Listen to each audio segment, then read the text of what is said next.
ముత్యమంత బంగారము కూడా దొరకని రోజు ముందు ముందొస్తుంది.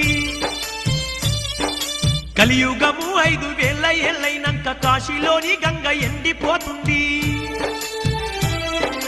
నీచుల ఇల్లు సిరి సంపదలతో కలకలలాడుతూ వెలిగిపోతుంది. అన్ని వస్తువులలో కల్తీ పెరుగుతుంది. భార్య భర్తలకే పోరు జరుగుతుంది. కొడుకులు తల్లుల్ని కోడళ్ళు అత్తల్ని కొట్టేటి చంపేటి రోజైతే వస్తుంది. ఈ జగమంతా ముందు ముందు అనాథ పిల్లలతో నిండిపోతుంది. గుడ్లకు ఒక్కటి అరవడం వల్ల గుత్తి కోటానే కూలిపోతుంది. నేను చెబుతున్నా ఈ కాల జ్ఞానము దేవరహస్యమని మరువబోకండి. గోభక్తుల